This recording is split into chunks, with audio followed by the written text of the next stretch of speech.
And welcome back to Marshy's Corner. On today's episode, we got Jesse Ghee. I just want to thank him for coming on.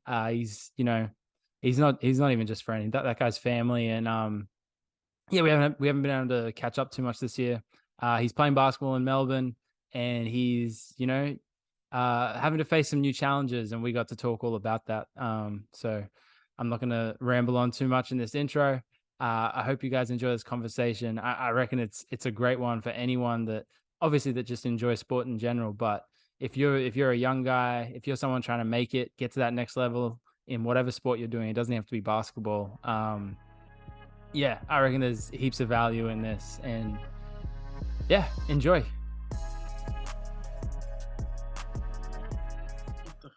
Wait, are we starting? What's that? Yeah, we're started. Why? What's that? What is that? You look old as hell. You say I look old?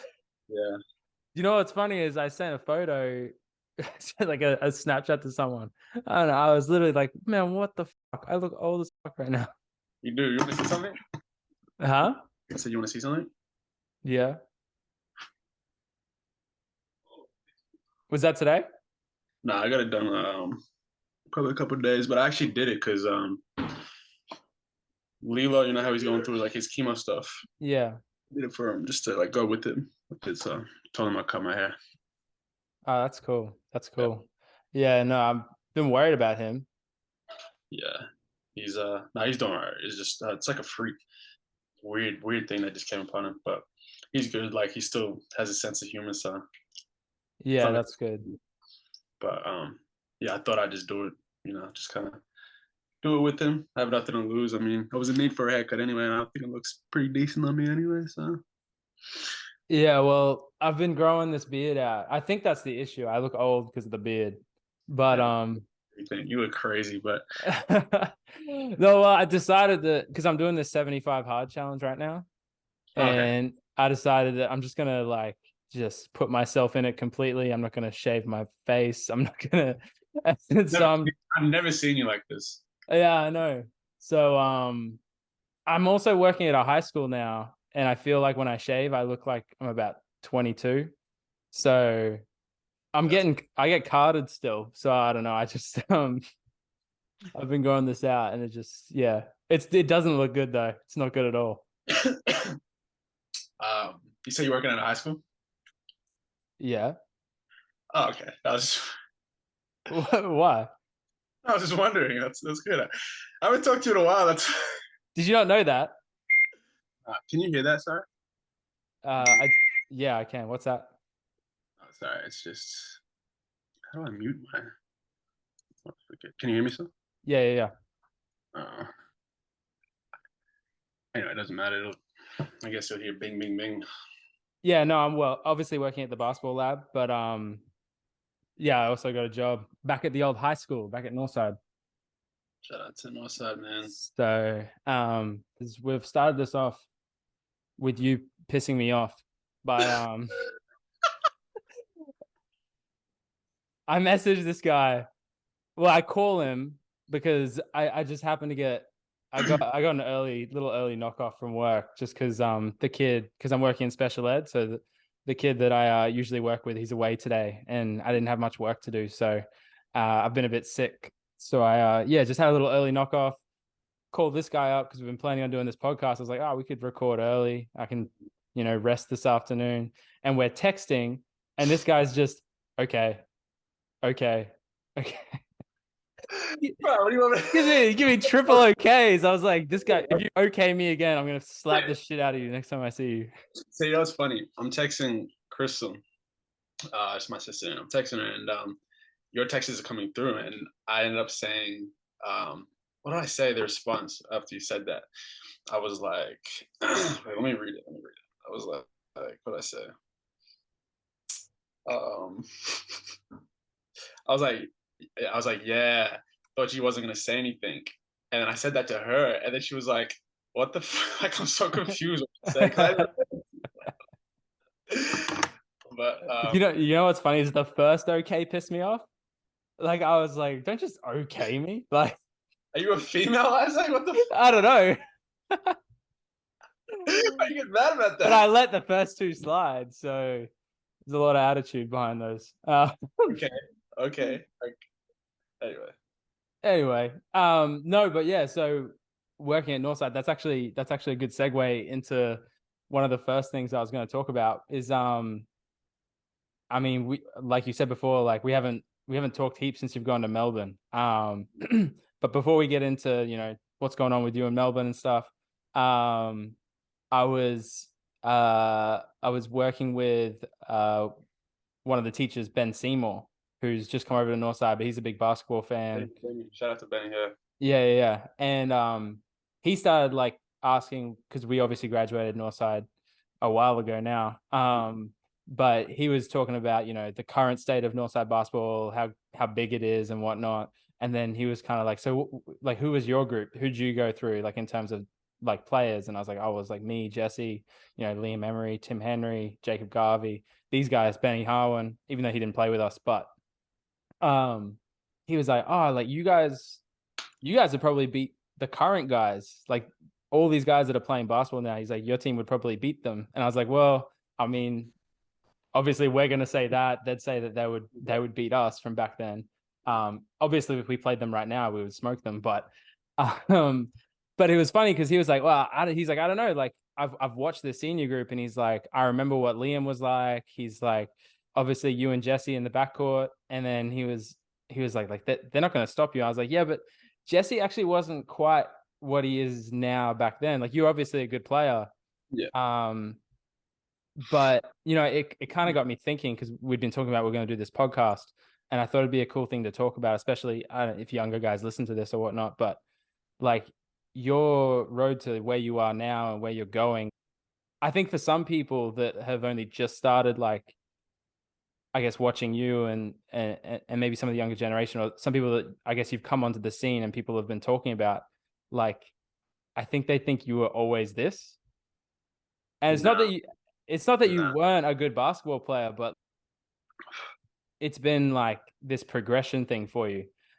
yeah, I guess what I was going to ask was like you at 15, 16, 17 playing like rep bronze, rep silver, yeah, and all that sort of stuff. And you always had a lot of confidence. Like I remember in the playground, you used to be like, no, I'm going to play professionally mm-hmm. and stuff. And it's not that we didn't believe you then, but the player you are now, I think if some people saw you back then, they'd be a little bit surprised. So for you, Yeah, did you kind of always see this as a like a long term, like I just got to take these steps?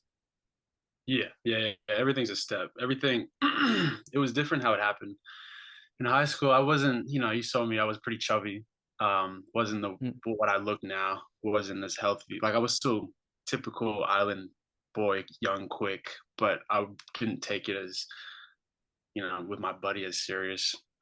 But I just love having fun, and everything was steps. Like, um, I would have been after grade 12 that I actually was like, I actually want to see how far I can go with it. Because I remember I was doing work experience. I was doing like carpentry and stuff like that, and I hated it.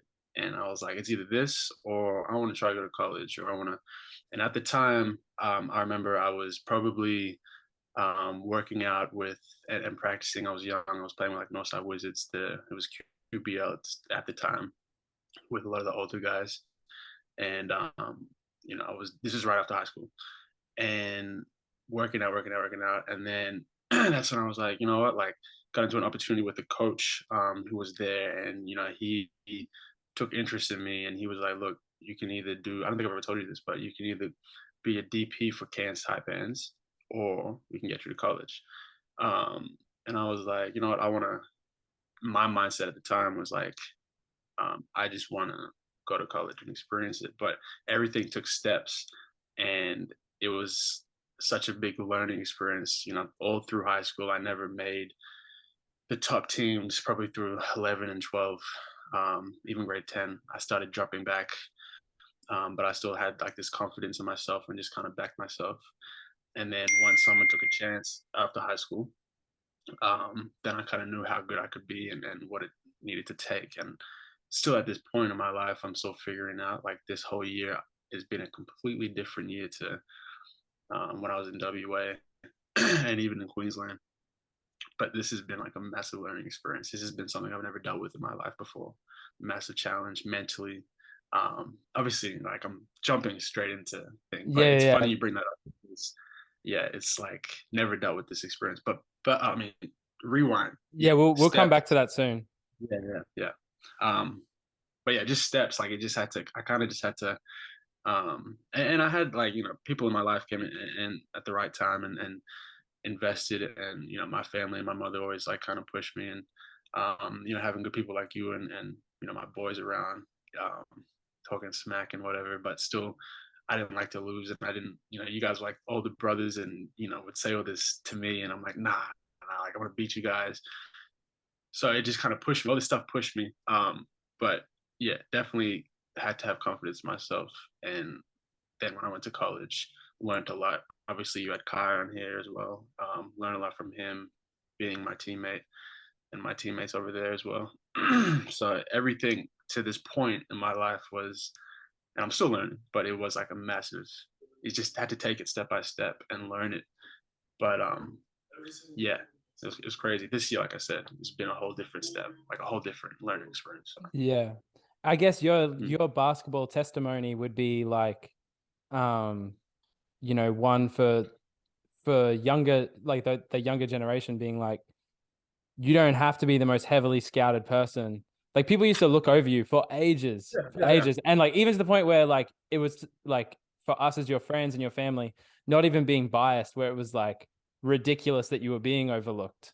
Mm-hmm. Um, and the way that we've talked about like what it would look like to upset like the Australian basketball structure Yeah. and whatnot. Mm. But like even for you, like not getting recognition, not being one of those guys that was like heavily recruited, like scouted the whole way through. Um, but we watched it. Like it was really fun when you were playing for the Wizards because we got to see you play against those guys again. And so Mm. like we're sitting courtside at these games, just fucking like busting people's asses that Yeah, yeah. used to be scouted ahead of you. Yeah, yeah, yeah. I And definitely, I definitely took that personally. Sorry, I didn't mean to cut you off, but I no, took you're that good. personally because all through high school, being overlooked, like it kind of just drives you a lot more. Like, and you got to think, like Northside never was a athletic school for basketball. It was more academic. They invested more in like football or other sports. Not basketball was like the lowest. You know what I mean? So a Yeah. lot of opportunity, huh? Well, I was gonna say what's crazy is like I obviously played rugby a little bit, but obviously I was mostly playing basketball by the time we were in high school. But um, you know, our rugby team in when we graduated, they had all the rugby boys come up on stage at our graduation, like, thank you for your services, blah, blah, blah. Mm. I reckon they won like 3 games in the last like year that we Yeah, played. yeah. Whereas for us, like as seniors, you were the year below us, but us as seniors, that senior year, that tournament, Mm. you know, we came second in Division 2, which I think put us like 19th in Queensland. Queensland, yeah. And there was those discussions about whether we should play Div 1 or Div 2, and I think a few of us wish we played Division 1.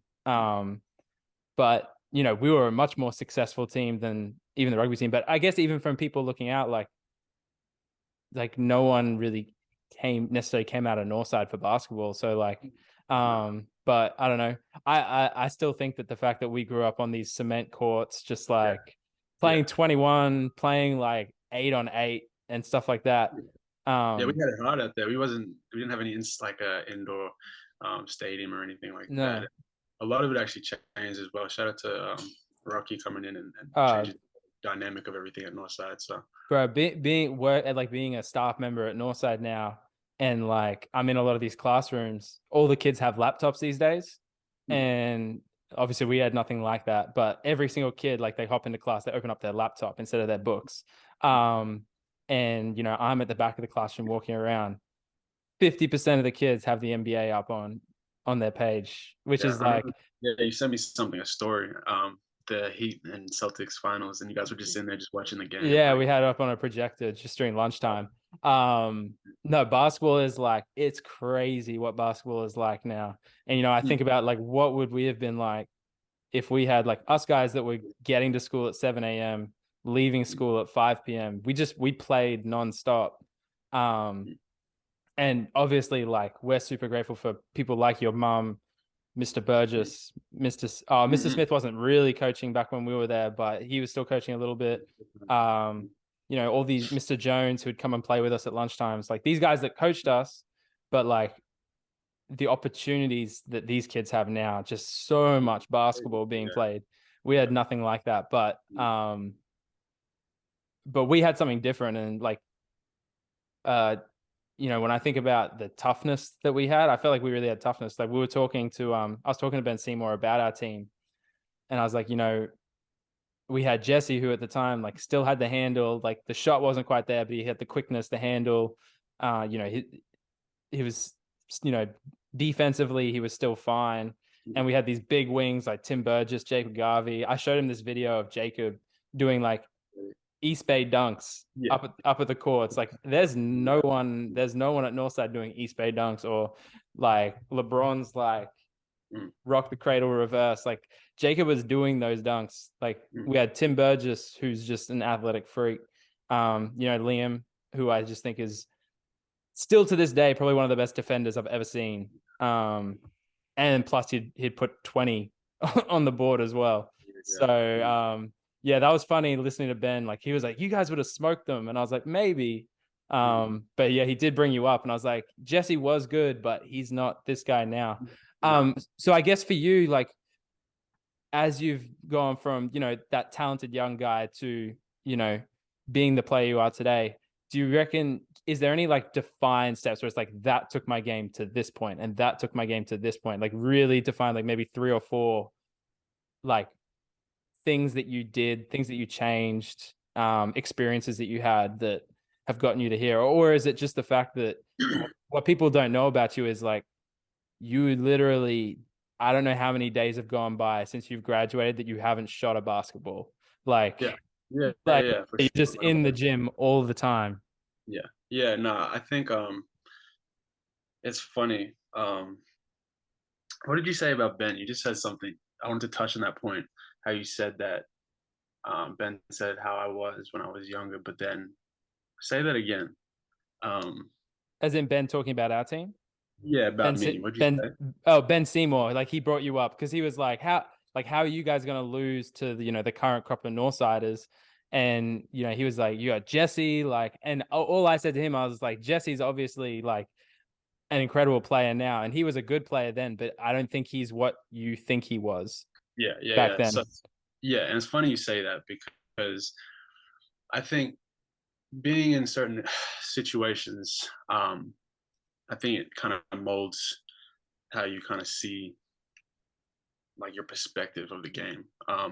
Being at Northside didn't really have, like I said, it was like funny, didn't have the resources we're talking about how they have it now.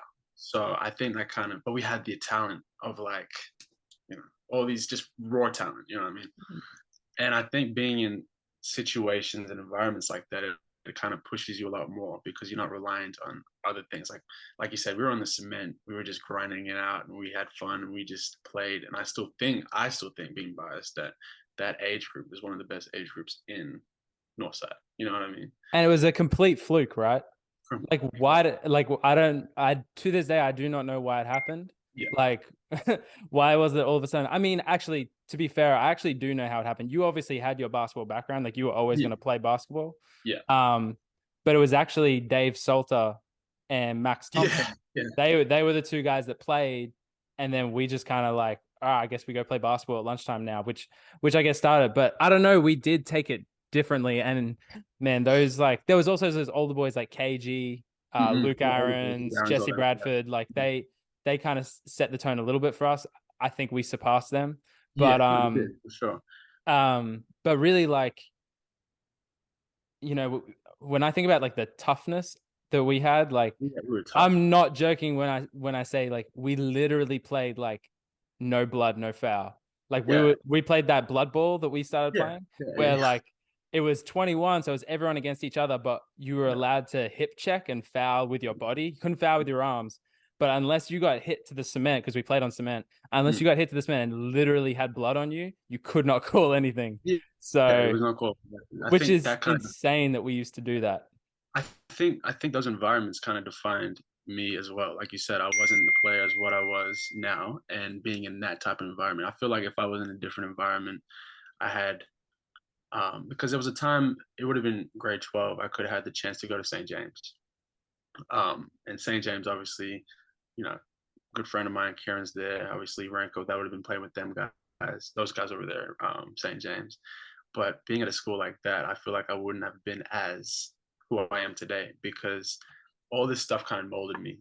The situation, the environment I was in, also outside of school and out of school, being in with my family, that stuff molded me and drove me. And you being there around my life, you know how my family is and how we are, especially my immediate family, my mother, my Yeah, sister. yeah. So all these things kind of molded me to make me more of like I want to prove people wrong and I want to take it to the next level. I want to do it my way. I don't care what no one thinks in the Australia basketball world. Like I want to do it the way I want to do it.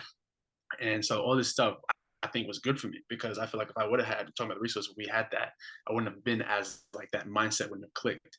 So I guess speaking on your other question about the thing that kind of defined, I think that's what you said, Yeah, where it yeah, was yeah. like I think I had that mindset already because of what I was experiencing with where I was going to school, not a lot of opportunity from that school for sports, for basketball, with my family, with what I was dealing with personally. So I go to America. Shout out to your mother for helping me get there. Shout out to everyone. You know, that was a whole different experience. I got over there and I realized it was a whole different thing. And I ended up that mindset that I initially had, it just grew bigger because then I started to witness how their mindset is. And that's my issue as well sometimes, like being here and you see it, and probably we have different perspectives of it as well. But sometimes I see, a lot of, I guess over there when I went, it was a lot more like we were tough in high school, but they're a lot more like just there's nothing to lose type of thing. Here in Australia, it's kind of, and this is kind of what annoys me a little bit when I was growing up. It's like, oh, it's all right, slap on the back, like we'll get it next time. Like, that's like the attitude towards it. You know what I mean? And so when I experienced it, this is one of those moments. But when I experienced it and I started playing and how it was, and being cussed out by my coach and playing ones against Kai and playing like just at a just different type of mentality that I could see it. And like That intensity. intensity, it took my already mentality that I had, the perspective that I had, and just like I said, just enhanced it. So I remember when I came back and how I was, you saw a bit of a difference because then I was kind of like everything changed. And then I kind of just when I went back again, it got better and better and better and whatever. But sorry, I just had a call in. But yeah, I think that was it. That was one of the defining moments because I don't think if I never went through these times or these experiences from starting from school or dealing with this stuff, it wouldn't have pushed me to the person that I am. And going to America, there was good and bad things that happened there, but being in that environment, it just literally molded everything. Like it was weird. So now where I see stuff now, I'm kind of like, and I see how these young guys are coming up, and I'm like, man, like it's just different. Like it's just, especially Yeah. being in Melbourne, being in WA, being in Queensland. Um, so yeah, it's just I don't know. I think that's kind of defined, and I take it as a blessing. I take it as like it helped me, but um, yeah, it was just that was probably one of the defining moments. And then when I came back here, I was kind of like had that attitude, like man, like no one can f with me. Like I'm gonna Yeah. just kill everybody. And then all those people that sorry that overlooked me, and from when I was young, when I was juniors, it was funny because then they started being like, "Oh, Jesse this, Jesse that." I was like, "Nah, you people wasn't on me before." But now you guys want to come to me, and that I still had this like, man, f everyone. Like I'm gonna just do me. I'm gonna just be around the people that already had my back from day one. So that's kind of been my mindset of it all. It still is, but yeah, that definitely defined and helped everything. So It is funny because like we all remember when you were getting picked in like the silver and bronze teams and wizards and stuff like that. And we're seeing certain people get picked ahead of you for gold and whatever Yeah, else. Like yeah. there was a little bit of like, it was funny when you did come back and you Hmm. started getting recruited, and the same people that used to not give you any, like, we won't say any names, but just people that used to like not give you any attention, Yeah, yeah. all of a sudden you're obviously getting a lot of attention from them. And I remember when you first went to Fullerton and you were Hmm. playing there, and like you were really out of your depth the first like month. Yeah, of Like course. you were Hmm. like a little bit stressed by like, bro, this is like the hardest environment Yeah. that I've been in. And Yeah. it was funny, like, talking about like how serious they take it and whatnot. Um, Working at the lab, I had a guy come through the other day, looking at signing his kids up. So a Hmm. bit of an older guy. Where was he from? I think he was from Cal. I think he was from LA. Hmm. Um, and so he was just talking about how he's like, yeah, man, just sport over here in Australia, it's just a little bit different. He's Hmm. like, especially basketball, um, like over there in America, like there's this element of like shit talk and confidence Hmm.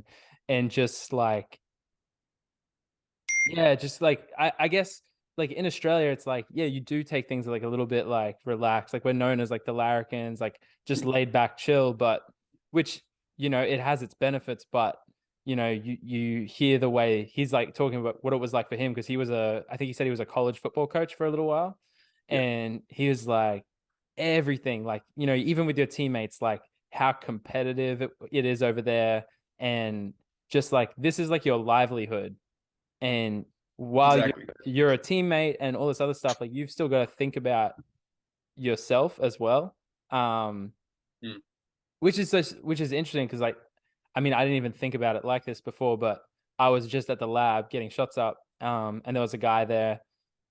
He was working out down the other end, and we just played some ones, and then we started talking afterwards. He was from Canada. Hmm. Um, and we started talking about the different types of basketball around the world, and Hmm. like how it's played, and how America is very like, compared to other parts of the world like Europe and even Australia, it is a bit more individual, but everyone is the most skilled, like the most talented, most athletic, most like, if you just go just straight up, like you want to put skill and physical ability into players, like they're all in America. Yeah, And then yeah. the Europeans play like a very finesse, Hmm. a different like team, like it's like Listen. it's Hmm. like five becoming one. Yeah, And then Australia, I think, is like a little bit like Europe in the sense that it's very team orientated, yeah. but But it that's maybe it's still just a little that. bit more physical. Yeah, it's way more physical, 100%. But also Yeah. the skill set, I don't think is as high as what America, even some of the Europeans as well. I think we rely in Australia a lot more on that physicality and that team play. But no one really, if you look, and it's nothing, not a knock against anybody, but when you look in the NBL, there's no one that has like a Kyrie bag. That's all. You know what I'm saying? Like, I mean, if you even look at our national team that just got announced for the World Cup, like Josh Giddey, like he's pretty good, but he's not like a he he's just smart. he's He actually just very does. good. He He's just really does. smart. He's He's really just smart. smart. Yeah, Patty yeah, Mills, like Patty Mills, he's going to come off like 100 screens, and exactly. he'll run all day, and he's kind of like our Australian version of a Steph Curry. He's a little bit Yeah, smaller and yeah, whatnot. But when you think about his superpower is the fact that he is so fit, and then he's mm, obviously able to get a shot up mm, from anywhere. Um, but yeah, I guess in Australia, like we don't have people that are actually bringing it back. And then when we look at your game, someone that went to America, mm. and you even had it when you were in high school, like people talk about people's bags, like you always had a bag. Yeah, yeah. um, But it just that's what I'm saying. It got enhanced because being in that environment of um, how they are and what they work on. Obviously, like I said, I mentioned Kai a lot, but I know you follow him on IG and you see his workouts and he's a trainer and he does all that stuff. That's what they're doing every day out there. It's like a lifestyle almost, and they're always trying to expand their game. They're not comfortable. They want to be uncomfortable, and like how I learned how to get my bag from this to like bigger. You know what I mean? So, and you know, you look at some of the best European players as well. That like you know, Luca has a bag, but he's also super smart. Jokic is amazing smart. Like these, I don't know. That's how I kind of see the difference between America and Europe, and then Australia. And there's nothing against Australia, but it's just like no one has, I guess, the skill level. Like we're Australia as a whole, we're just very like team, which is great. Yeah. That skill is there's a massive difference. That's what I'm saying. Yeah. And do you know what, when I think about you and who you are as a player now, like I don't even think I'm that far off saying like if you want to talk about people in Australia that actually have a bag, like Mm. someone that can, break someone down off the dribble, can do all these things. Like I can't think of someone in the NBL that can do that the way you can do that. When we're Mm. talking about footwork, Mm. handle, all that sort of stuff, like you have that. And you know, a lot of people, there's this sense of like no one wants to fail in life. Yeah. Like Yeah. no one wants to make mistakes and all that sort of Mm. stuff. And when I think about like us growing up in basketball, Mm. especially like I mean, I think about myself and it was just like I held myself to like I cannot turn the ball over. Mm. I got to shoot a decent percentage. I got to do all these things, correct. And then you were my part, like my backcourt partner, I guess, throughout high school. Mm. And then there was you that was just like, I'm gonna fucking take on these five guys right now. And I'm sitting there Yeah. going, Jesse, move the ball. Like for me, I Mm. was always like, I got to make the right play. I got to make the right play. Mm. Whereas for you, I think you saw yourself as something even higher than that, where you Yeah. were like, I think I can break this guy down and get to Mm. the next spot. And back then, yeah, like you did turn the ball over and things like that, but like you never cared. Like you Mm. could have turned the ball over 8 times and Mm. you were still coming down and you're gonna make the two shots at the end of the game or whatever. Yeah. Like you weren't ever scared to make those mistakes. And when you see that now, so like maybe that mentality had you sitting in bronze and silver. Yeah. Like No. you went to these trials and you weren't that normal point guard. Like I can think of point guards from our age group that would bring the ball down, Mm. do everything correctly, Mm. and then like they're the ones that are sitting on those teams. But Mm. then you are almost challenging yourself to be something different. Like, Yeah. why did And you want to be different from the start? Like, it's it's it's so weird funny. to it's weird to look back on now. Like, it's not something we noticed at the time. Like, I'm sitting there just going, Jesse, stop fucking turning the ball over. Like, let's. No, 100%. No, it's funny you talk about this, and I respect people that understand me to that extent because a lot of people that understand my game and how I am, you know, yourself, my family, like I said, a good friend of mine, Kieran, I had a conversation with him. He's the coach at St. James. Yeah, You know, a good friend of mine, a mentor, and you know, I've been he enjoying that podcast, by the way. they're amazing. Shout out to Tim. Shout out to what they're doing. It's amazing. It's But cool. you guys should have a joint podcast. But anyway, Where um, Ranko and I have already talked about it. yeah, for sure, for sure. I need to hop on that. But anyway, um, so yeah, we had this conversation. He came down a couple months ago, and I ran with him for a little tournament while they were down here, Ranko or Tim, all those guys. But he's helped me, and he's always respected me as a hooper. And you know, I remember a while back we had this conversation about hoopers and role players, and he literally said to me, he was like, you know, I still have the message, but he was like, we, I guess, he was like, I don't understand. He's like, you have everything, and you're a hooper, and you know how to create, do all the stuff you just said, but why haven't you been looked at or been taken from this to NBL, right? And so he was like, I think it's other things you need to work, like it's other things that you need to kind of fit to what they need to want to see. Do you want? Sorry, I'm gonna let you finish, and then No, no, I keep have going. something to say. Speak about your because I want to talk about this stuff because it's funny to me. Okay, so I don't know if you follow the lab on Instagram, Mm. but Logan, who you played with when you were at That's Wizards, my boy. yeah. So I've gotten him to come down to the last couple of runs at Yeah. the lab, Mm. and we after his run. He's looking big, by the way. Yeah, I've seen his stories. It's crazy. He's Yeah, yeah. But he after the first run he came to, we were just talking, and then we just started talking about you, and we were kind of talking about like it is kind of crazy that he hasn't gotten that look in yet at in the NBL, that next level up from the NBL1. Um, and I said to him, I was like, you know, sorry, no, he was the one that said it. He said, the thing with Jesse is like he's always been the guy on an NBL1 team. Like the ball's always been in his hands. Mm, Um, but maybe, and I was like, we're just kind of talking about how that's true. Like you do always have the ball in your hands, and maybe for you to get to that next level, you almost have to go to an NBL team and be like, I'm gonna be your off the ball player and play mm, defense. And yeah. like, and the thing is, we all know it. We know you can play defense. We Mm, already know you can shoot the ball at a high clip, and mm, you can play off the ball. And um, I maybe like it took Mitch so long to get to the Wizards team. mm. With that year that you played Wizards, like Mitch was meant to be there, but I think he obviously had like a long playoff run. Yeah, yeah. Did they actually win that year? They won at Melbourne. Yeah, they won. That was the year they won. So Melbourne won. So he didn't get to the NBL1 side for so long. Yeah, So you always had the ball in your hands. But if he got there a little bit earlier, and then you were that guy off the ball, and people would have seen that, you can be that guy that plays off the ball and on the ball. yeah, yeah, yeah.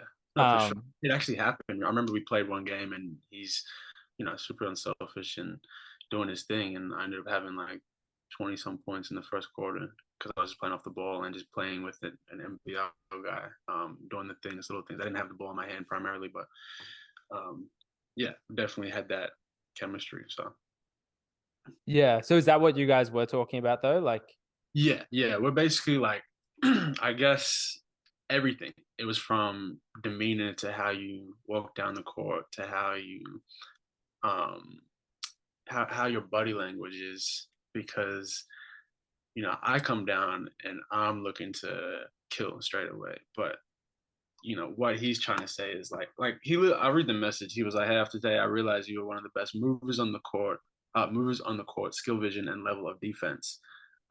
He was like, "You're considerably better than some NBL point guards. I'm not going to mention names, but he was like, how do we leverage that into something bigger?" And then I was like, I said this. I was like, yeah, I wanted to have this conversation with you about it. How do I look the NBL part, but still remain being a hooper like myself?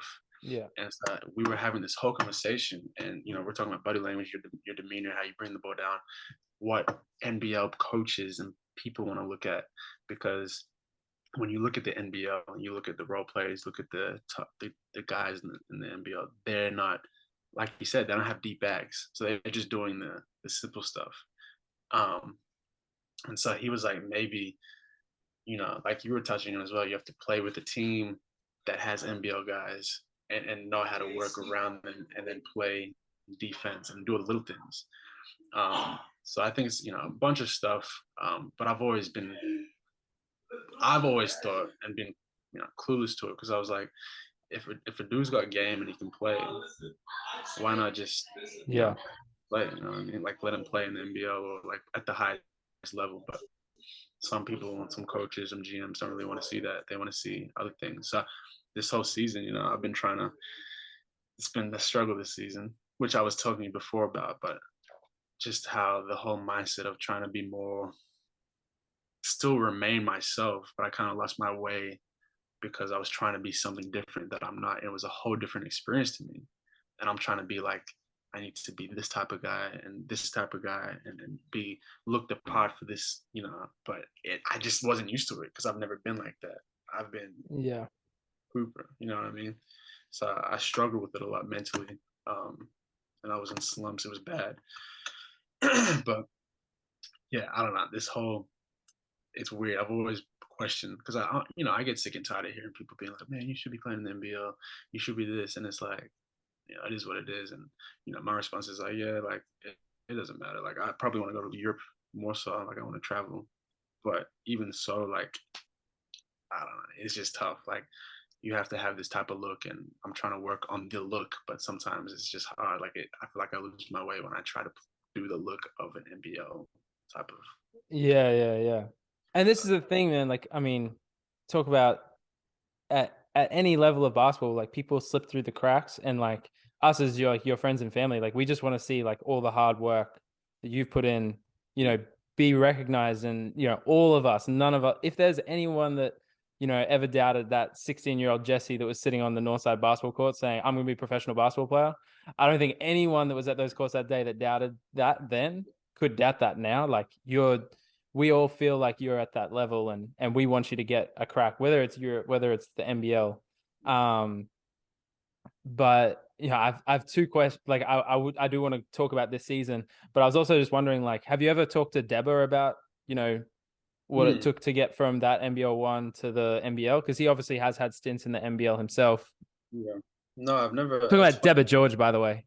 Just yeah. Shout out he's at Darwin Salties in the north, but um, yeah, no, I've never actually talked to him about it. It's a good. He's probably a good person to talk to about that stuff, but yeah, no, never. I Well, should. he's just one of those guys that comes to mind where it's like he doesn't necessarily really fit the mold of an NBL player, Mm, but he did get there. Like I don't know how much he played in the NBL, but he did, right? yeah, he did. He played for Taipans. It's funny, man. The mold, man. This has been an ongoing topic for a. I was like, I gotta tell you, I've been ranting about this stuff a lot. But yeah, no, it's the mold. It's I don't know how you fit the mold sometimes, and I've developed. It's bad. I've developed like this like I'm gonna just be real. This like hatred towards how stuff's done and the mold, the typical Australian player of how Yeah, people want to be, how not so much the players, but the higher ups want these players to be, and you see it at the highest level of Australia with the boomers, you know what I mean? Like, because it's a mold, you know what I mean? And it's yeah, just how it is. Um, and that's one thing, like, I remember touching back what you said, what made you want to be different? That was me wanting to be different. I never wanted to be in a mold, but I'm realizing you have to kind of be in a mold to be that. It's so weird. Like, what do I do? You know what I mean? Like, I want to remain who I am, but if I want to play at the next level at an NBL, whatever, it's like you have to be in a type of mode. But I don't want to do that. You know what I mean? It's just so yeah, weird. yeah, So, yeah. um, and I mean, for me, like I mean, I remember when I was like, no, like Jesse has to be on an NBL squad, or he has to be playing somewhere that's higher than this NBL1. There was, the first oh, what do they call it when all the teams came to Zilmia? When you were playing for Wizards before the season started, it was like, oh, the NBL1 Blitz or whatever. yeah. Yeah, the Blitz, like, and you were giving it to a few boys that have played in the NBL and that. Um, and then that was when I was like, man, he really has to just be there. And then when Mitch came to the Wizards, and then you guys were running together as backcourt partners, and like, Mm-hmm. I mean, I love watching Mitch play. He's someone that I've always enjoyed watching, and that was someone that was just ahead of us in high school, and we watched him play high school ball and move on to those levels. And you were obviously really close with that family. Um, but seeing you guys play together, like we're talking about a guy that's won championships, played for Australia, and all this sort of stuff. And for me, when I watch you two guys, I was like, you guys are like, you're the same. Mm-hmm. Like, you guys are kind of the same. You're on the same level. Like, there's the NBL1 level, and then there's the NBL guys that are playing at the NBL1 level. And it was like clear as day to me that you were one of those guys. And I mean that with like without any sort of, I mean, obviously there is some bias in me, but like I genuinely believe that, like being real, like um if you're obviously spending all your time playing basketball, and we support that because we all see it. Like that's the thing. Like we're not telling you to get a 9 to 5, because like that would Yeah. be wrong for the amount of talent that you have. But anyway, let's talk about this season, hey?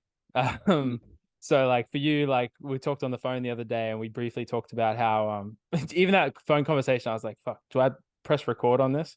But yeah, you obviously you've gone to Melbourne. I guess for starters, like how are you enjoying Melbourne? different to Brisbane. Love it. I love Melbourne. Big city. The weather is ridiculous, but no, It's it's different to Brisbane, but it's very different to fucking being out in the desert last year. yeah, in WA. But no, I like Melbourne a lot. Yeah, the one thing I've learned for sure is, and down here in Melbourne, they have a lot of skill. In WA, it's relied mostly on structure and IQ. There are a lot of higher IQ players out there, less skill. In the North, you kind of have a balance. It's North and South, probably I'd say the top two conferences. Um, just with the amount of NBL players they filter through and who they have there and stuff. But like in this league, it's anyone's game. Like I was just talking to one of my teammates, and you have like the top team getting beat by the eighth seed, like, and then teams are just beating other teams. You know what I mean? And it's just super competitive, super physical.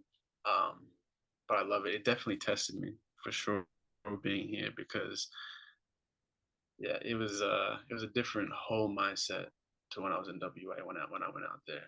Like I went out there with nothing to lose. I didn't have really anyone that was on my back about stuff, particular stuff of like how to play, how to look, how to be.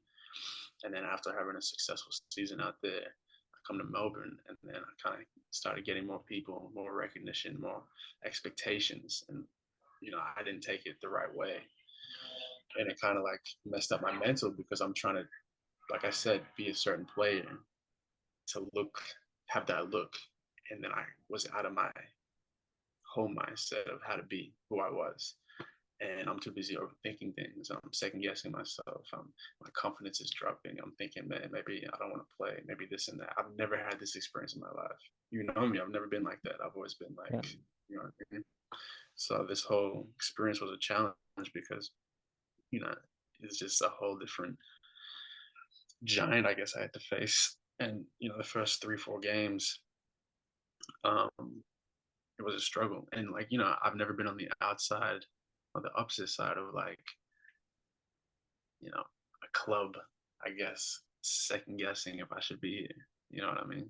I've never been like that. I've always been like playing so good. That has never been the option of like, oh, do we still kind of want him? Should he be on the bench? And I was like, damn, like it kind of affected my mental a little bit and my confidence. But then I had these conversations with, good friends of mine. I had a friend in America. And like yourself, he's known me for a very long time and how I've been, and everything's always been against me from day one. Like I've always been my back has always been against the wall, and that's how it's been, and I've known how to get through stuff. And he was like, bro, you just gotta go out there and just be you and be a killer and be a hooper, and not try to impress or play a certain way to impress people so you can get looked at. You just gotta be who you are. And I remember like the next game I came out, I think you would have had like 28 that game. And then like we had another game, I had like 15. And the next game, a couple games I had like 33. I started to get my rhythm back because I was like, you know what, like F everyone and what people think about me, like, and trying to like not make mistakes. Like, I remember you was talking to me, or you were telling me, I had this thought process when I was younger. I was like, I'm not afraid to fail. But here it came into my head. I'm like, I don't want to turn the ball over. I have to get people involved. I have to this, that, like everything was noise was happening and I didn't know how to handle it. So then I just shut it all out. And obviously like, getting back to my rhythm within, we're getting wins again, but it was a hard experience. I second guessed everything. I second guessed if I wanted to keep playing. I've never had that thought in my life. Um, I just was like, am I even good enough to even, what do I need to do? But having multiple conversations with my boy Josh in America, the one I just talked about, and another guy. Actually, my agent, he was like, you just got to do it. You know what I mean? Don't be afraid to fail and just be who you are. Same conversation. And I was like, man, what am I tripping for? Like, I just gotta go out there and hoop. So it was a lot, man. Like, it was bad. But yeah, sorry. Yo, no. When we were on the phone and you told me all this, I was actually like excited for you because Yeah, I was just like, oh, this is perfect. Like, this is a chance for you to overcome another thing. You're only going to be better in the long run Exactly. And that's what getting my through agent some of said. He's these. like, yeah, no, you're right. Like that's what he said as well. He was like, you're just gonna embrace this. Like once you get out of it, you're gonna be so much better. It's something that like you were kind of built for it. Like the reason you're in these situations because you can get out of it really. Like you can, so but in the time that it happened, I was like, it was bad. It was like the worst experience. So yeah. So I guess like for anyone that's like listening, uh, what was the first steps? Like you were obviously like down. So like this is where you're normally at. You're down here, you Yeah, know. lower than that. I was like lower than Yeah, like the vibes are low, like everything's low. Like what besides just like I'm just gonna go out there and hoop, what did you do to get yourself out of it? So my main thing is like, and you said it before, um, I'm always in the gym. That's it. And I think I've done this long enough to know it's in me, and I can go away for a week and I still know how to keep my elbow in, release everything because it's in me. I've done it for so long.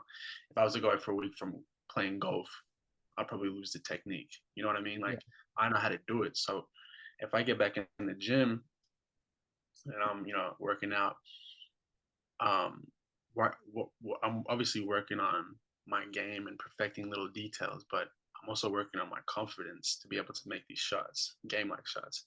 I had a conversation with someone a while back, and I said, look, if you had the bag and you could shoot like Steph Curry, but you didn't have the confidence, you wouldn't be able to perform like him. The reason why these players are so amazing because their confidence is on 100. Like they don't give a damn, and so that means like everything's just, they're just getting better because the confidence. That's the biggest thing. Confidence is the biggest thing in the game, and the way you get your confidence from is just from putting in your work. It's from the work, yeah.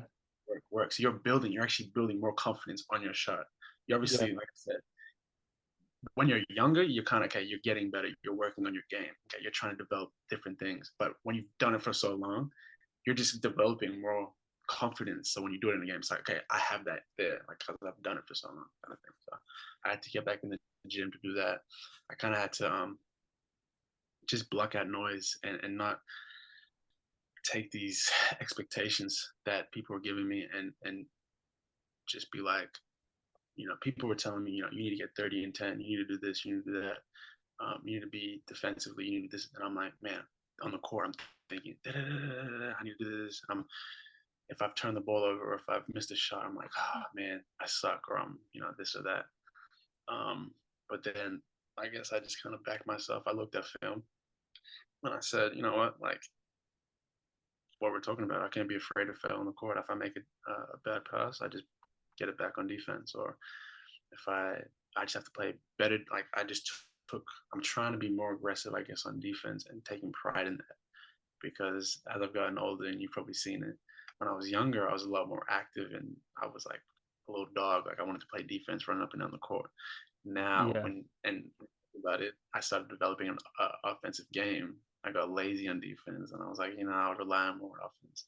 So now I'm trying to get back to playing more defense, but um, yeah, just taking steps back, and looking at film, and being in the gym, and just kind of just separating myself from the noise, because yeah, I never experienced this feeling, and once I did that, and I went out there and I just started doing it in the game because I worked on it, I was like, wait, I know how to do this. So then it just started coming back to me, flowing back to me.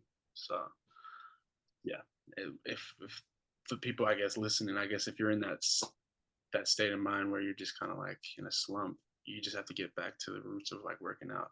That's it, because that's what we started doing, and that's how you get your confidence back, and believing that the shot is going to go in, and that's what I did, I guess.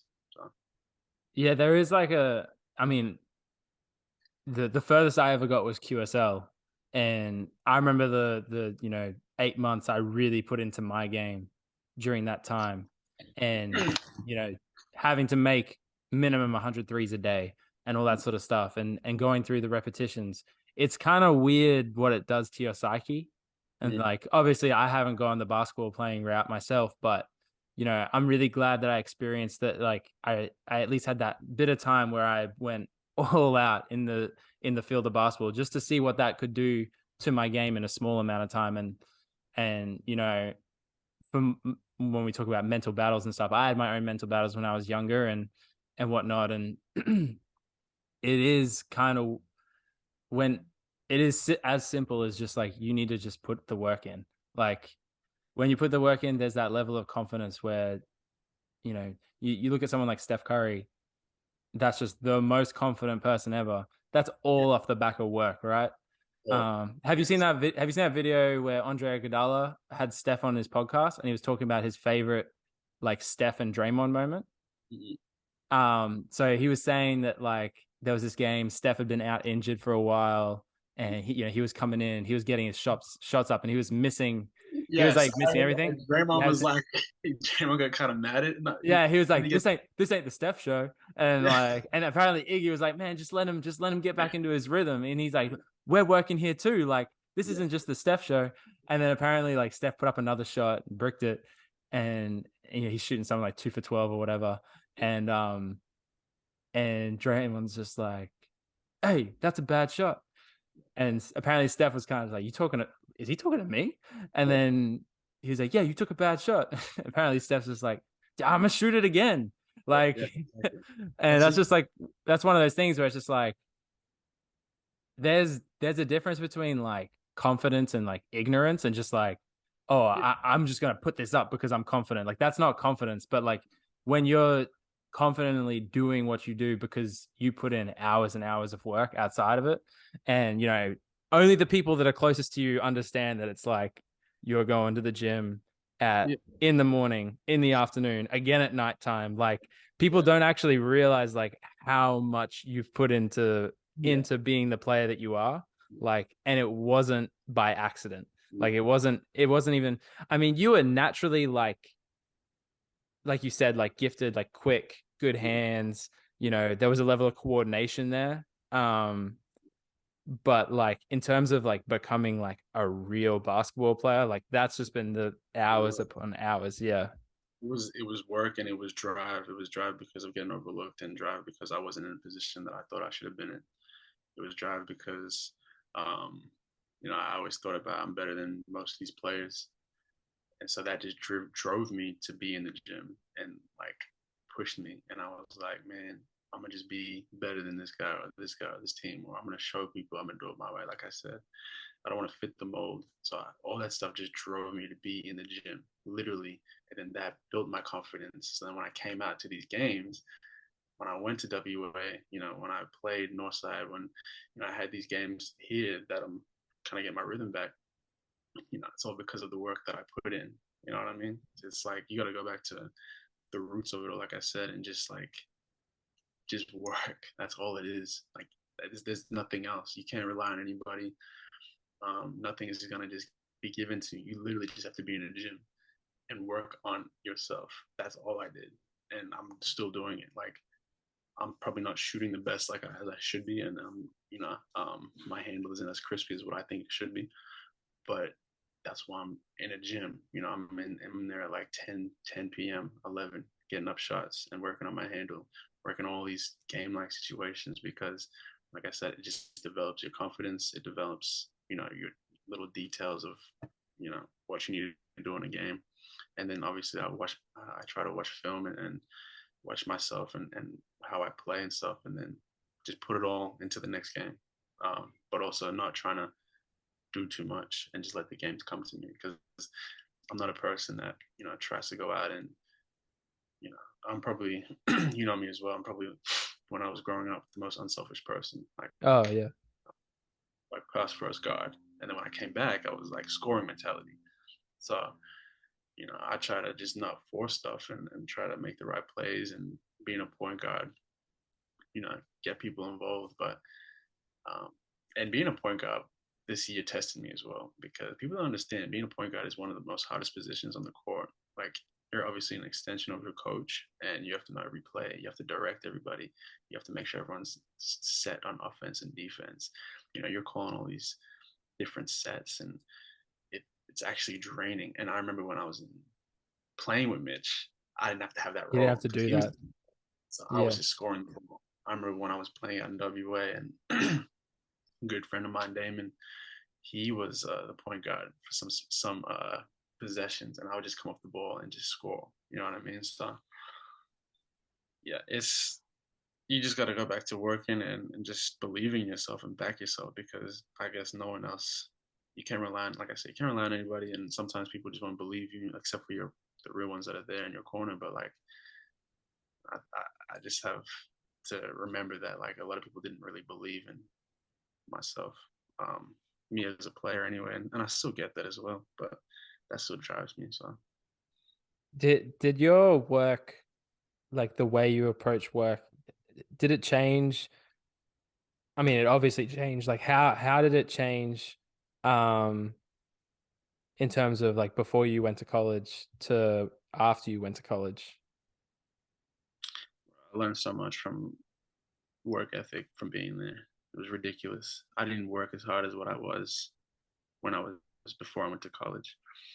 I just learned so much, like working out 2 times a day for 5 days a week, having 1 day rest, and then going back to it the next day to lift. Like I'm talking about um, just in it, like getting shots up, like you're lifting and then you're just working out. So when I came back, I had that momentum. So I was here and I was already like trying to get better, um, having that same mentality, and it just helped. But before, I did not even like. I was working out, but I wasn't working out like that. Like I was just, it was just casual. So now I still have that drive. Like okay, like, but also as I've gotten older, then other things come into play. Like it's like okay, you have to take care of your body now because you're getting older. You have to rest more.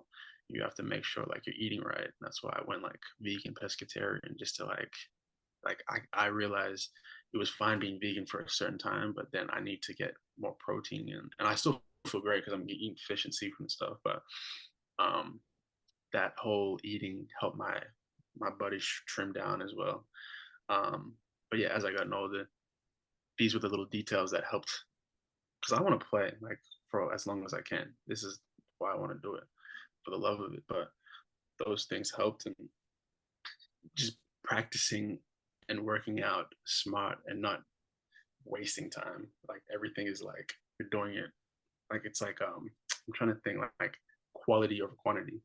So Yeah. it's like everything is detailed. It's not I'm not in there just messing around. I'm not just doing little whatever. Like it might not have to be like 100%. I'm getting a full sweat in, but it's like I'm gonna get 20 good shots off the same rep, and that's like that's what I want in the game. I'm doing the same thing, you know. Yeah. So you start to learn different things when you get older as well, um, and you see it in the game, and it just makes things a lot easier. But yeah, my work ethic definitely changed after I came back from college, and my mindset changed. Like just how I viewed people and how people were on the court, off the court, um, how relaxed some people were, and I was like, man, I never want to be like that. And how like the typical mold and just everything, like all this stuff just is in my brain, and I was like, man, I want to be different. Like I don't want to be like everybody else. You know what I mean? Like so that just everything just fueled this to be like in the gym, just in the gym. You Yeah. know what I mean? Like I remember when I was growing up, before when we graduated, everyone would go to schoolies, right? And I already had that mentality, so I was like, well, I'm not really trying to do that. So when people were at schoolies, I was like in the gym, just working out. I remember I was with Tim. Shout out to Tim. But we were playing. We were at the PCYC, and I was just working out, and that's because I just loved it. Um, but I just kind of it kind of annoys me a little bit, I guess, because some people are just fake about the game, I guess, because they'll be one way about they love to play, but then they don't put the work in, or they're not committed, or they don't take care of their body, or they don't eat right, and it's like you're not really about it like that. Like you're not really about the lifestyle. Like people would die for it. Like there's reasons why Braun is so good because of obviously he has his resources and he's got the money, but it's his mindset that was there. You know what I mean? And I get mad at like when I see people and I'm like, man, people are just fake about how they do stuff, and they don't really like the game like that. Like they just do it because they're good at it, but they wouldn't really do it if Yeah, yeah. So all that stuff drove me. That was something that really changed your game, was like the changing of your body. Mm. Like going over there, starting to lift, and like I don't know. Is there, I guess we don't have any evidence to like, since you always wore like three jumpers, like there's no photos of you Yeah, shirtless at the yeah, age of like 16. yeah. Um, I but was like, very insecure about my body, but when I was younger. yeah, yeah, yeah. But you know, changing your diet and starting to lift and all this sort of stuff, like that was a huge change in your game, because Mm, before that, like you were shifty, you had a handle, even though you weren't like a great shooter, mm, um, you know, people would kind of slack off you a little bit, which some people don't understand. Like defensively, if you slack off someone, you're just giving them a little bit of a run up. So yeah, like, but like people would try to clog the paint on you, and you had this ability to kind of get anywhere you wanted on the court already. mm, mm, But then when you added the fact that, you your shoulders, like everything, like you just got that much stronger. mm, And on top of that, like, your core got better. You obviously started being able to jump higher and all this other stuff. Like the fact that you were already able to get to wherever you want on the court. And mm. then on top of that, you added this like new strength and athleticism. Like that just took your game from like here to like up here. Yeah, Like yeah, that just makes such a big difference for you. And then since then, adding the, being a great shooter and all this other stuff, like it's kind of, it's almost like you hear about I mean, you did have a growth spurt as well. mm, Like you were a little bit shorter, and then you got to like that 6'1", 6'2", or whatever you are now. mm, mm. Yeah, But like, you hear about, I'm reading Phil Jackson's book at the moment. And he mm, talks about how Scottie Pippen, I think they mentioned it in the Last Dance as well, how Scottie Pippen was like a point guard in high school. And then he ended up growing like 7 inches, and all of a sudden is a small forward. And um, but he had all these point guard skills. Like you had all these guard skills, and then all of a sudden it's like you took those skills and you put it onto now like an athlete's body. Like you exactly. weren't just like a guy that like played basketball now, like you're an actual athlete. Yeah, yeah, Um, so like that was obviously another one of those steps for you, like going from that. But I guess the blessing is like you had to be able to be effective without the athletic body before that. mm, So, sometimes you see it the other way around. You got a guy that's really athletic, and then he's just adding skills to that. Um, I guess you did it the other way. which helped Oh, for because sure. yeah, it definitely helped because yeah, that being just skilled like that with the ball and being able to dribble like that. So when I got the body, like we are saying, and being more agile, and more stronger, it just came together like that. So Um, One question I have, like you always, like you've obviously moved around a bit with your NBL1 career, and then even I guess like going over and playing college ball at Fullerton and stuff. Like, is your head just like basketball 24/7? Like how do you like relax just like a little bit? it's funny. That's another thing I dealt with this year as well. Earlier on, before I came down, you've known me for so long, and basketball has been my life, and that's just always what I focused on from when I was 16 to now.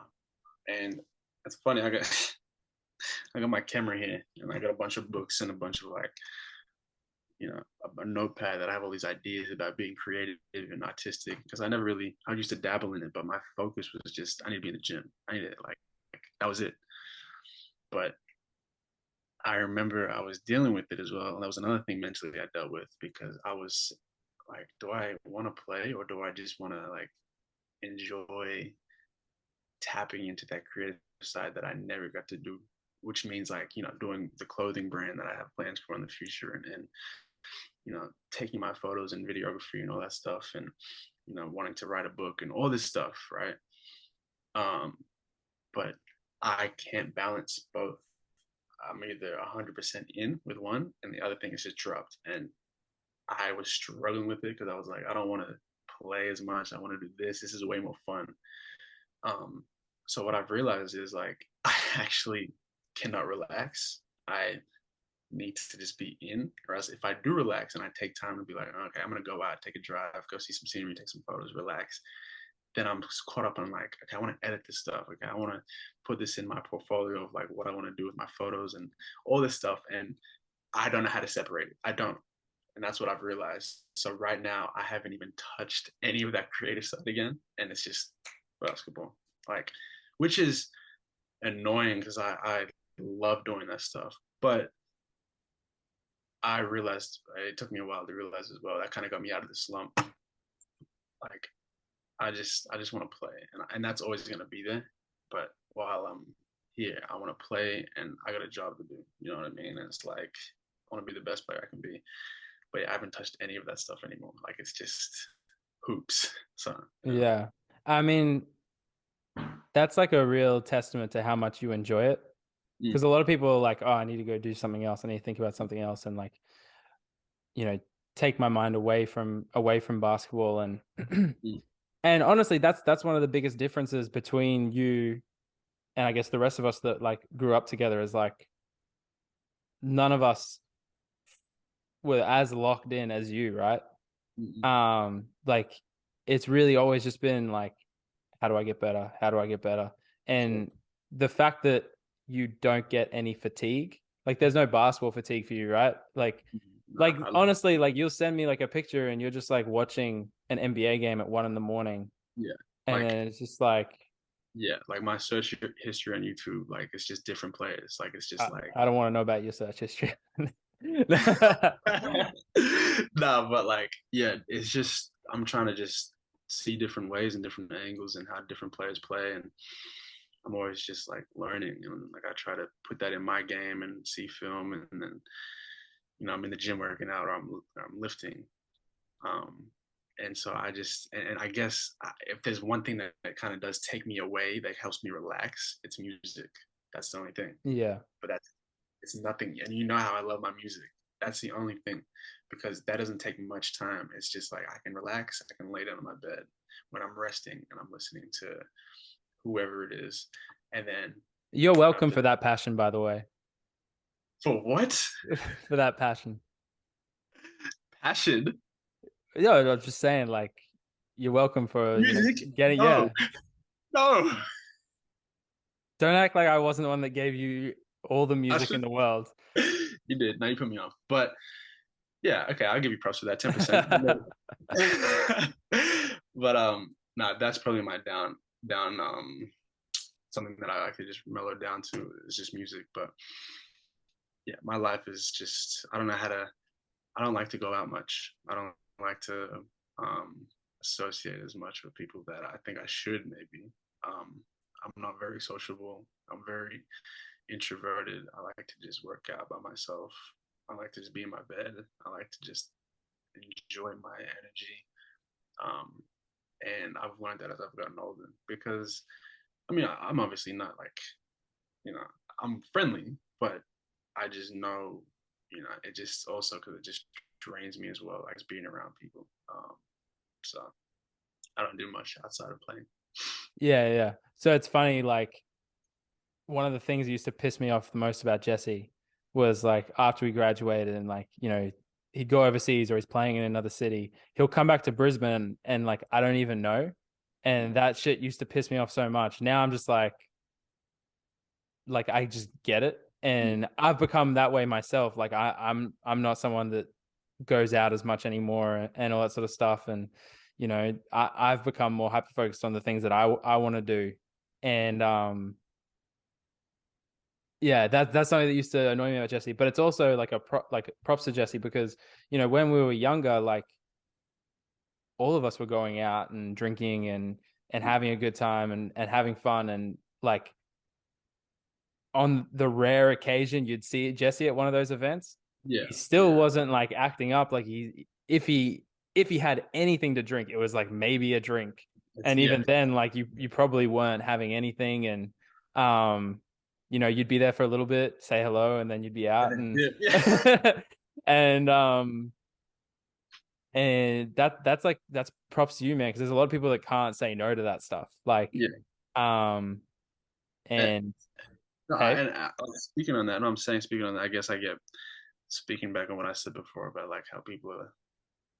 I don't know. I just the passion that I have for the game is just you know it, and it's like I don't get how people can just be like um, I guess that's why I admire Kobe because how his view on the game, the Mamba mentality, and like then you look at other players and you look at the mold and you look at typical Australian players and how everyone's so lackadaisical, and I'm out here like trying to work my butt off in the gym. I'm trying to be the best player I can be. I'm pushing and then you have these players that just like this is what it is like, and I'm like man, F these dudes, man. Like, I want to kill these dudes. Like, that's what used to annoy me because it's like everybody just takes it for granted. It's like you're not really, like I said, you're just fake about playing. You're just like you're just there because you're good at doing something on the court, I guess. it's kind of The that passion. it's that Australian tall poppy syndrome a little bit. Like you don't want to in Australia they got it's not a great thing. It's like you don't want to look like you're trying too hard. Yeah, yeah, Like if you try too hard, it's like people are gonna like dig at that and whatever else. Whereas it's just not like that over in America. Like everyone that I've talked to that's been to America or are American themselves, um, it's like this is my passion and I put so much into it. Like, um, and yeah, I'm always someone that's like, I'm sure the middle, like the best thing is maybe somewhere in between, like completely obsessed and, you know, someone that's completely casual.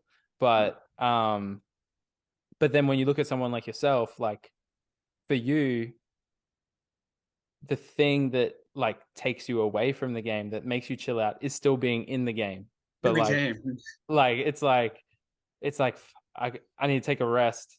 Now I want to just go watch some NBA. I want to go watch what like these guys are doing, and that's kind of funny. But um, we've only got a little bit of time left before you got to go, but Yeah, um, we are about to enter the NBA finals. Have you been watching the playoffs and stuff? yeah. I've been watching some games. I'm gonna just call it. I think Denver's gonna win it. Yeah, they're a good team. Hey, they're so much It's fun to nothing against, watch. it's nothing against Miami because I Yeah, love how he is. I was watching this thing as well. I mean, not watching, sorry, I was reading this thing, but how Pat Riley introduced this thing called, you probably seen it, but it's called like the disease of me. Um, Basically, why Miami's so successful within their team and how everyone's so unselfish and bought into this organization. But I love Miami and I love what Jimmy's doing. But when you see how Denver and how amazing. Jokic is one of my favorite big men. Like he's amazing. Like, and that's what I love about him or Luca because they still play at their pace. They don't get yeah. rushed. They play their game. He's Um, never looked rushed in his life. Like, never rushed. Like um, he'll get like 35, 40, like 15, and like 12 or 30. I don't know. Like his stats are crazy. You know what I mean? So yeah. That's something that my first OzTag coach ever taught me. Was he was like all the best players look like they have all the time in the world. Like watch any sport, and you know all of them look like when they catch the ball, it's just like they have an hour to make a decision, and it's the same amount of time as everyone else, but they just have seen the same thing so many times, and yeah, looking at Nikola, like obviously my favorite player ever is Stephen Curry. And someone asked me the other day, like, if you could watch Steph play with any other player in the league right now, who would it be? And like I didn't even have to think about it. I mean, my other favorite player is Jimmy Butler, but it's not the person I'd want to see Steph with. I'd want to see Steph with Nikola. yeah, I'd love to yeah. see like him just running around, just all over the place, and Nikola just holding the ball and finding him. And He's amazing. His um, vision is ridiculous. And yeah, obviously Jamal Murray is doing his thing and he stepped up. Like his story is crazy how he came off that injury and how yeah, Denver, didn't get him out of there. They believed in him and now he's just putting on a performance. And like all the other pieces around is just that Denver team is really good. it's something I've always appreciated about whenever we've talked about the NBA is like you never ever talk about narratives. Like the NBA is so like story based now, and I really don't enjoy it. But like you always talk about, like you talk about guys like DeMar DeRozan and like his footwork, and Dame, and Dame Lillard, man, you got to shout out to Dame. All these and guys. and guys like that, like I think people forget that, like, when you're watching that top, like the NBA is the top league in the world, obviously.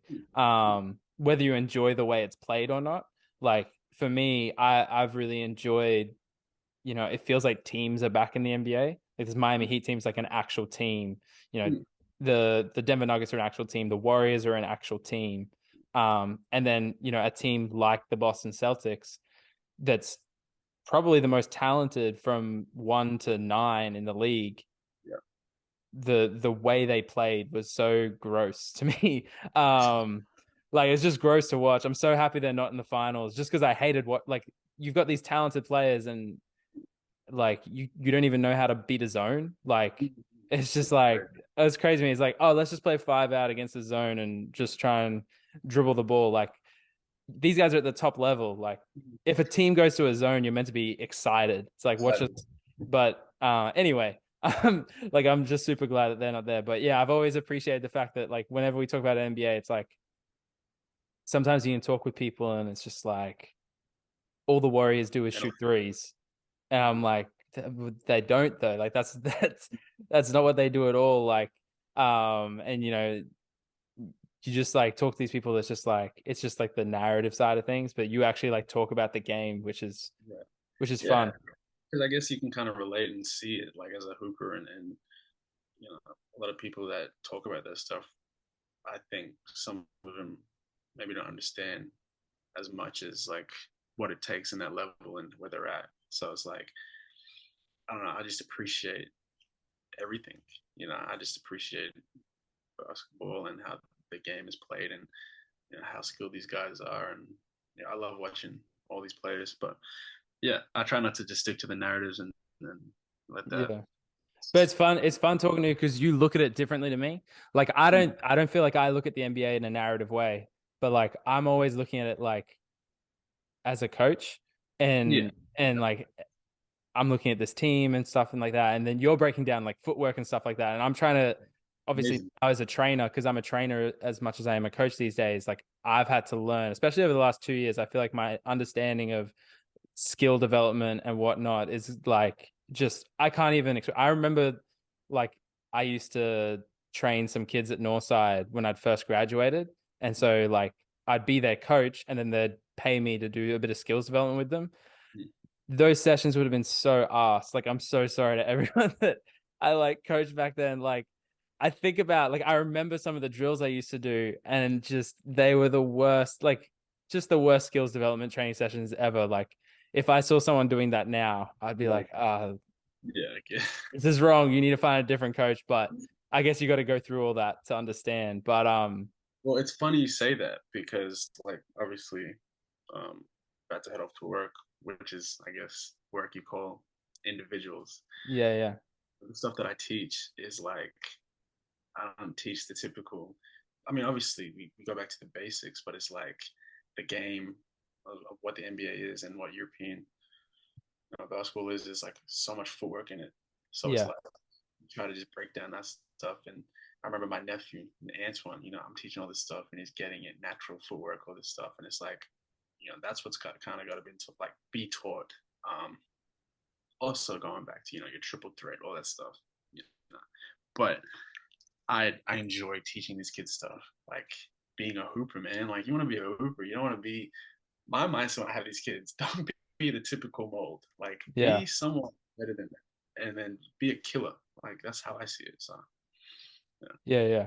What's your so the right now, obviously, well, we're going into the finals now, so it's not just the playoffs, but rotations move down to about 7 or 8 players.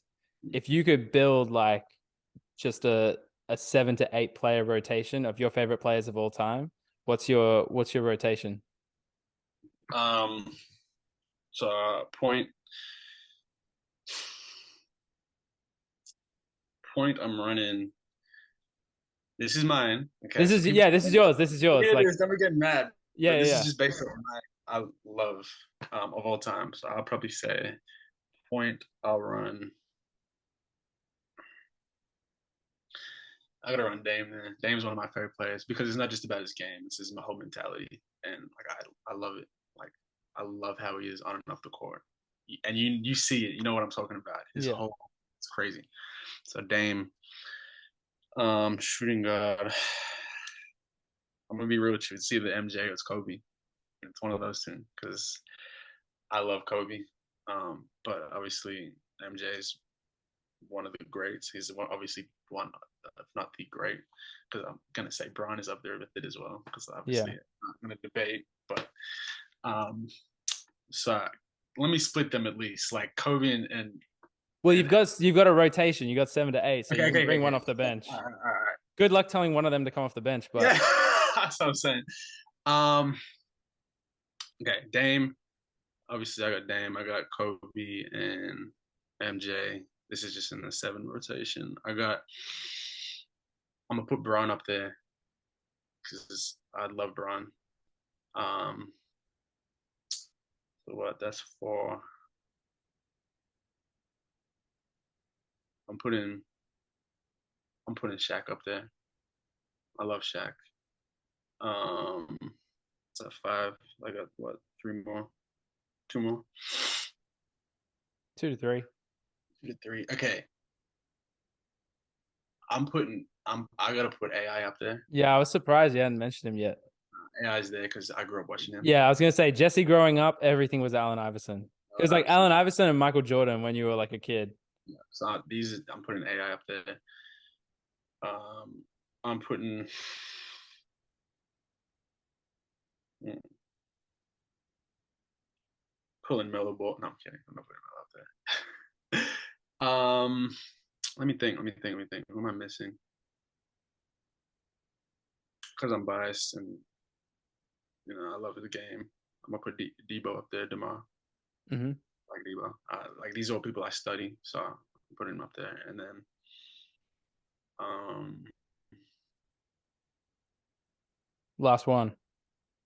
I'm thinking either old school or new school. Who have I missed out? I'm going through the teams. Miami.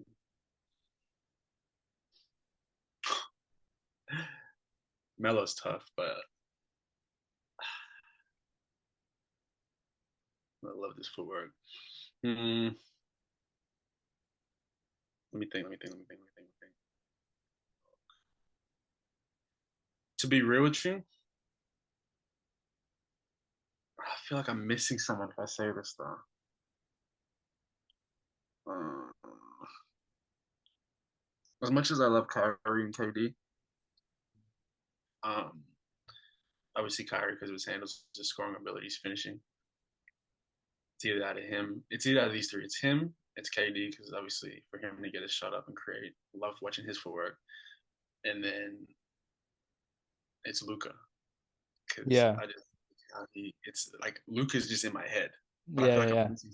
But if I was to take out of those 3, it'd be Luca because I just admire how his pace is ridiculous, and for Yeah. his size, and how he gets freaking triple doubles, and like obviously this is not talking about his attitude and how he wins. People say all this stuff, but as a pure basketball player, he's amazing to watch. Like he's just Yeah. stuff himself. It's great. So So, because when I first start teaching someone basketball now, I mm, always start with you know, talking about, change of pace. mm, I want to teach kids how to be able to change pace, and like you don't have to be the fastest guy. The 2 guys I always bring up, I always say Steph and Luca. Like mm, they're just 2 guys that, you know, physically they neither of them are all that fast. mm, But they're both so quick mm, because they're mm. able to change pace and whatnot. So no, that's a good pick. Yeah, nah, it'd be so yeah. Dame, Kobe, MJ, Braun, Shaq. Um, and then I'd put what did I say? AI, Demar, and Luca. Yeah, DeMar and Luca. A little That small, but it is small, but I'm small. You know what I mean? no, I only asked. I was thinking it myself, like what my team was. And I come up with my 5 of I would have Steph, Kobe, Jimmy, and then I didn't know whether to run LeBron at the 4 and Draymond at the 5, but I'm Mm, such a big Draymond fan. Or I'd have Draymond at the 4 and then like a Shaq probably, or I'm really starting to like Jokic a lot. Yeah, Um, you're just amazing. so there's a part of me that's kind of like I kind of want to put Draymond at the 4, Jokic at the 5, and then you've got all these just creators. Great, Um, yeah. and then Mhm. and then on my bench I would have like a Shaq there. Um, Vince Carter's got to be there because he's just like the guy that I loved when I first started watching basketball. Um, and probably my one other, so I've got like a wing. My point guard on the bench is probably Steve Nash. That was like someone when I first started playing. Yeah. Like, Vince Carter was on the video games, he could jump high. But then when I actually started playing basketball and realized I couldn't do that, Steve Nash was someone that I started to watch. And I used to watch how he worked on the pick and roll. Obviously, he could shoot the ball really well. I was Yeah. like, well, he's white and unathletic. Maybe I can do that. So, um, Yeah. but yeah, no. Hey, this has been fun. I do know you got to get going. Yeah. Yeah. Before you go though, I do want to say a a thank you to you though. It's funny. Like I've been a little bit like lost in terms of like what am I going to do for my career, and I've worked like a million different jobs since finishing school. Got an idea of like what I want, and I like almost like begrudgingly just was like, you know what, maybe I just go be a teacher. And so I Yeah. started studying teaching, and like everyone in the world was just like, like, that's so good. It's so good you're doing teaching. Like, good on you. I had another friend that was like, you know what? I did engineering, but I wish I was a teacher. Like this job, like it's so, it's so stable, and it's like you get great holidays, and everything he said was like killing my soul because it Yeah. just didn't feel like where I wanted to be. And then I Yeah. told you I'd started teaching. You're like, why the fuck are you doing that? And I was like, what? And he's like, bro, you've got to do something in basketball. Like your mind is always on basketball. Like, why aren't you doing that? And Yeah. I was like, it kind of took me back a bit because every single other person was like telling me like, oh, that's so good you're doing teaching, man. And then like not even maybe like 2 weeks later, 2 or 3 weeks later, obviously this job at the basketball lab popped up, and I was like, okay, like I guess we just go for this now. And my first session, so like I had a couple of afternoon shifts there, which is Mm. more so admin, like just taking people around and also running open scrimmages. Mm. But then my first like session, I had a group of 3 boys, teenagers that they're decent enough. So it was a fun session. And like I had a little moment halfway through the session where like I probably could have had a few happy tears because I was like, this is so much fun, man. This is exactly where I want to be. So um shout out to you, been one of my best mates since like Oh, of we course. were this big. And being the only person to be like, why the hell are you doing that? Which I don't know. I still think at some point there's a chance that I end up being a high school teacher, but um, no, I'm really enjoying what I'm doing now. So Yeah. I remember when I was applying to the job, you were in my head just being like, why are you doing that? So, and Nah, I just try to keep it. I mean, I've known you for so long, so I just try to keep it real. And I'm not playing or coaching or watching basketball is like you love it. I know you do odds tag and all that stuff, but that's like your passion, like just yeah. being. And I was always like, man, like just enjoy that, do that while you can, and be a part of it. Like be part of something that you truly love. You know what I mean? So No, it's fun. And yeah, it's cool. Like both of us have, how much time have we spent with just this orange ball? But the yeah, chance to turn it into a career, that sounds pretty cool. So um no, I've only been there for a couple of weeks, but I'm enjoying it. But just wanted to say thanks to you for that, okay. That's no for point. being a Got little you. bit of an asshole, but at least you were honest. So Of course. Only for your uh, best interest. no, I appreciate it. Anyways, bro, have a good night. I'm assuming you're Yeah. not going to watch Origin because you're not about that. Yeah. No, I'm good. I'll be. I don't even know if they would show it here in Melbourne, right? Nah, I'll be working anyway. So Yes, I'll show it at Melbourne. Australia's best sporting event, my man. But yeah, you're right. You're not wrong with that. They uh, do love footy. Anyway, no, no, but appreciate you having me on on here. I thank you no, that's all good. The next one we'll get Kai in as well. for sure. For We'll have sure. some That'll be fun. yeah. definitely. I want to see in the future as well a joint thing with um, the guys at St. James with the Tim and I think it's the Searchers podcast. Yeah, the Which Searchers podcast. It's good, man. I've listened to a couple, it's, and yeah, no, I talked to Renko. We've already kind of talked about something to do with that. He wants to play some poker, so maybe we might talk about it over some poker. hey, I think him and Liam Wilder are coming over sometime soon. definitely. Anyway, but nah, thank you. I gotta run, but I appreciate you having me on here. Nah, it's all good. Love you, bro. I love you See you, too. bro. Hey, if you've made it all the way to this point, first of all, I appreciate you. But yeah, I just want to say you might have noticed between the intro and then the podcast starting that it shaved, and you might have been thinking, was that because of the conversation that Jesse and I have right at the start of the podcast? And the answer is yes. Yes, it is. No, I wasn't too happy with just where it was going. It was time to go. But it was fun while it lasted. And yeah, anyway, I hope you enjoyed the podcast. Appreciate you guys.